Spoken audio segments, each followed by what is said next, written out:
For the diehards that were up early this morning to watch this fight in the U.S., shout out you guys. Naoya Inoue versus Stephen Fulton. I'm not going to get into it right away because, of course, we're all takes no whiffs. I'm Christian. That's Alex.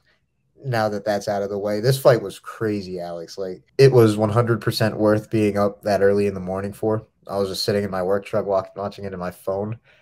And Naoya Inoue. Honestly, the biggest takeaway I have from this is that dude is fast. Like, obviously, it was only 4 pounds that he added in hindsight, but speed carried over, and I think it's kind of obvious power carried over as well. But Naoya Inoue, I think the game plan was probably his biggest advantage in this fight. It was a masterful one. Oh yeah, this was just a straight up dominant performance by him. Stephen Fulton really could not get much going on in this fight. I would say at times that Fulton kind of landed some nice shots on Inoue, but really it was just Inoue doing his thing the entire fight. And that eighth round KO was really nice, but leading up all the way to it, he was just working the body with that jab, working the head. He was cutting off Fulton wherever he wanted to go. I mean, Fulton wasn't countering at all. He was respecting that power from Inoue. I mean, this was just a straight up dominant performance by Inoue. Honestly, I feel like you could argue that Team Fulton, they were half defeated stepping into the ring because, like you said, Fulton, it just looked like he was respecting the power. I don't want to say too much because he had to respect that It power. was too much. That's top tier power right there. So he was respecting it, and it was definitely to the point where he really couldn't get things going for himself. Like you said, at moments, he definitely landed some really nice combinations at times, but never really shifting the advantage over at all. It was just kind of in response when he found very few openings that he was able to. And honestly, it's just I think the game plan for Inoue and the speed difference that was the main thing right there because he could not trade with Inoue. Inoue was just in and out of that pocket so fast. And this dude's combination of speed and power is just, it's not even human. Like, honestly, I don't know what he is, to be honest. Because, honestly, when it comes to boxing, I really don't think there's one thing that this dude is bad at. And he kind of just showcased it in this fight. Yeah.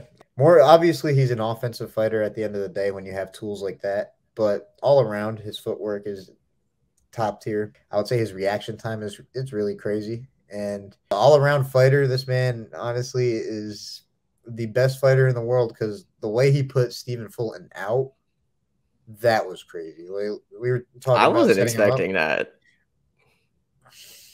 I wasn't expecting it to be that brutal. I'm not gonna lie. I like the way that the fight was called off. I was expecting that, like just Fulton Oh, getting yeah. overwhelmed. But nah, that first knockdown was crazy. I Like don't know how he got up, to be honest. the right hand was crazy after the jab. That was crazy in itself. And then that hook. Stephen Fulton low key touched the canvas with his glove already. Obviously, the ref couldn't step in time, and that left hook Inoue followed up with. Yeah, I don't know how he was awake. That was just that was some of the best showcase of power I feel like in a while. To be honest, that was just a really great showcasing of just boxing in general. I mean, he did everything right for this fight. He had a perfect game plan coming into this and just showcased it off perfectly. I would say damn near a perfect performance, other than the little moments that Fulton had. Because to Fulton's credit, and just Fulton's credit in general, going out to Japan, taking this fight Oh, as the yeah. champion, being the away guy, and taking on Naoya Inoue. Shout out to Fulton for that, but then shout out to him for like the really nice few moments he had because honestly, he caught Inoue pretty clean at times. Just Inoue, I guess Inoue didn't feel the power the same way Fulton felt Inoue's power. Oh, yeah, and another really neat thing too is the first thing I think Inoue said, or not the first thing, it may have been one of the first things he said after the fight was he apologized to like all the fans in Fulton's camp for delaying this fight because The he got injury. hurt. Yeah, because he got hurt. So I thought that was a pretty neat and humble thing to do. Yeah, real because even though it's understandable going through an injury, you can't really control that. Stephen Fulton and his camp was they were probably looking forward to this fight when it was first in the making, but obviously an injury happened. Can't really like I it's respectable, but at the same time it's like you're not in a position that you got to be sorry. But it's definitely respectable for sure. I just If it happened then or now, like it did this morning, probably the same result. I'm not gonna lie. Oh yeah, and I'm honestly not sure if anyone's gonna be able to beat this guy because he just looks unbeatable at this point. But I do know that there is a guy that holds two other belts in this weight division. So would you like to see him fight him next?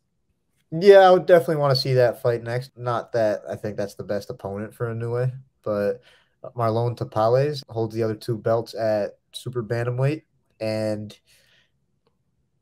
I would like to see Inoue get undisputed that soon in a second weight class after he just did in bantamweight. I think that would be sick. But as far as the name, no, it's kind of Paul Butler vibes.